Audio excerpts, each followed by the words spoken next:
everyone, and thank you for joining us for the Cause of the Week Lunch and Learn highlight. My name is Christy Kennel, Associate Director for the Combined Federal Campaign. This week, we are talking about disaster relief. And many CFC-supported programs rush in when disaster strikes, saving lives and keeping communities safe. We have a few charitable organizations joining us today to share their work within disaster relief.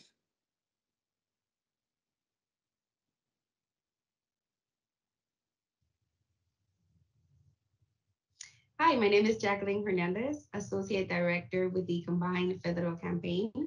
Joining us today is Mr. Edward Perry from 211 Tampa Bay Cares. Welcome, Edward. Hi, Jacqueline. How are you? Doing great, thank you. Good. Thank you for having me today. Of course. Could you please tell us more about 211 Tampa Bay Cares and the services that you offer? Sure. So 211 is a free 3-digit dialing code for Health and Human Service information. It was set aside by the Federal Communications Commission back in 2000. And there are approximately 230 211 centers in the United States.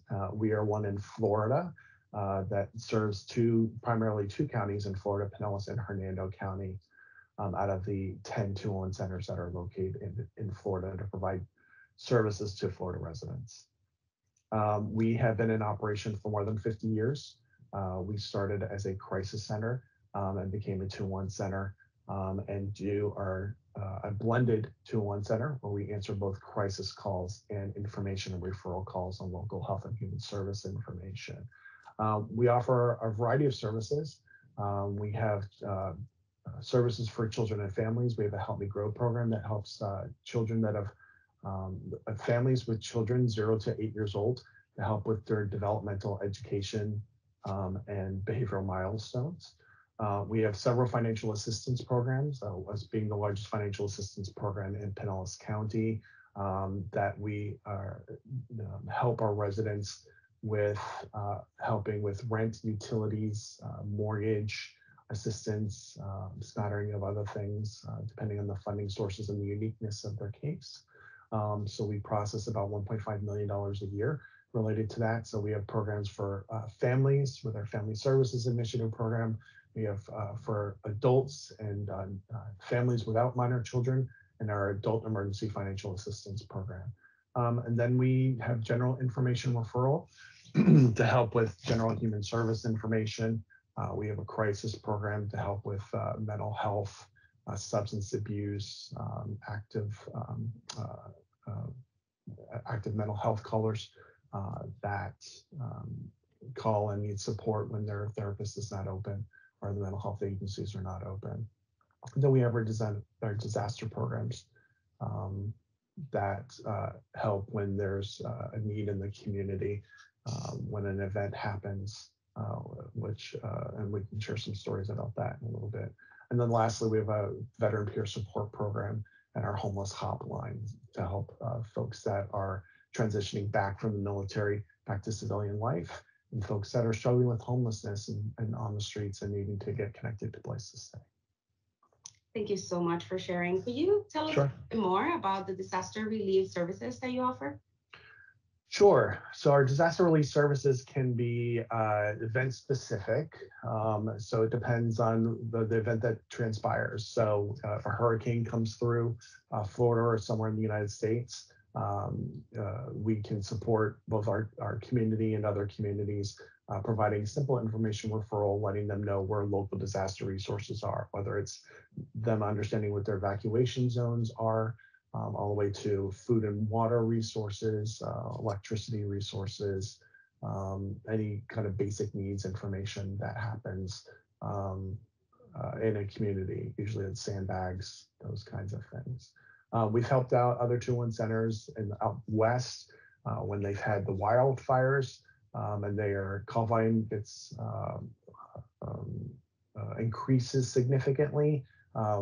The 211 network will jump in and help in other areas. So we've supported and texting services with some of our colleagues out in the West. Recently, we've really helped out in the pandemic. We were awarded the CARES program So the original federal funds that came down to support the pandemic relief uh, through Congress, we were able to distribute $23.6 million to the community, help over 8,000 families keep their homes and stay connected in their apartments in the middle of the pandemic. So we did a lot of work. That was about 9 months of working to talk to families and households and make sure that they get connected with the services they need. We supported rent assistance, mortgage assistance, utility assistance, internet to keep the kids going back to school, water, gas, those kinds of things, paying for that. Most recently, we had an incident where a car drove through someone's house, and the family, a couple of members in the car died, as well as some of the family members in the house as the car drove through. So the family that was left in that household, supporting them to immediately get out of the house and working with the American Red Cross to set them up in a hotel, get them on their feet, and make sure we got them connected to some long-term case management programs that could help that family navigate more into a new permanent housing situation, as well as wrap some future support around that family as they're navigating with deaths in the family, as well as the court case and homeowners insurance and those kinds of things.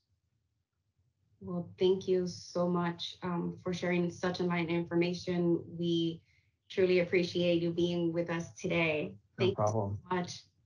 No problem. Thank you.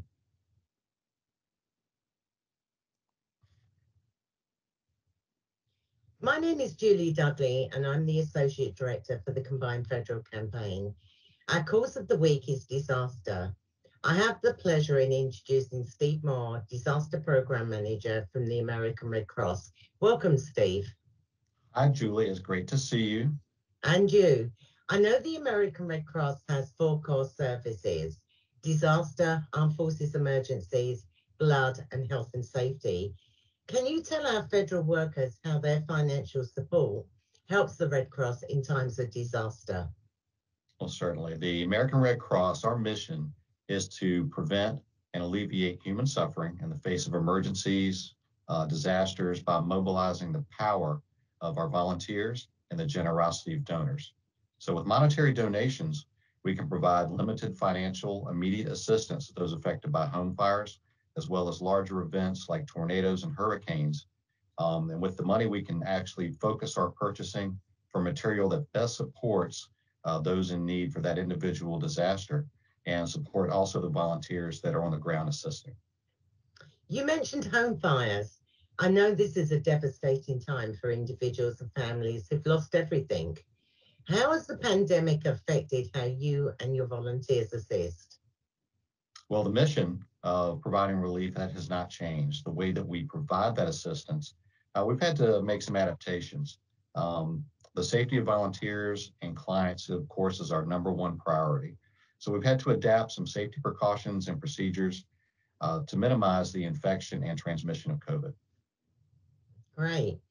With the pandemic and with hurricane season on us now, Red Cross are known for opening shelters. What impact has that had on the Red Cross? Well, across our whole service delivery, we are using technology to assist virtually whenever possible. And for in-person, which you just can't provide the same service without being, with people. So we're encouraging all volunteers and staff to be vaccinated. Um, and of course, the use of face coverings. We use screenings as well as social distancing and keeping people as separate as possible whenever we can. And safety is a priority, obviously. Well, thank you, Steve, for joining us today and providing such an insight into the Red Cross. Well, I just want to thank everyone for your generous donations. Without the donations that you provide, we will be unable to provide any of the life-sustaining assistance to those in need. So thank you all. And also, you're always looking for volunteers. Is that the case? Oh, yes, we're always recruiting. Anytime I'm out in a parking lot somewhere, I'm willing to tell about my Red Cross story. And if you're interested in providing volunteering with the Red Cross, just visit redcross.org and you'll see the volunteer tab and you can click that and you'll be on your way on your volunteer journey. Fantastic. And thank you again. Thank you, Julie.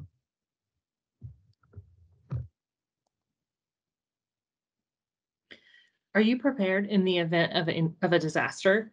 Many are not. And with your help, CFC Charities Supporting Disaster Relief can help communities prepare and improve response times for natural disasters, as well as deliver critical necessities to those in the wake of a disaster. At this time, we would like to thank the organizations who were able to talk with us today. We are grateful for the work that you do within our communities. The CFC provides awareness to over 2,000 charitable organizations, and you can help provide relief for communities in need and be the face of change at givecfc.org.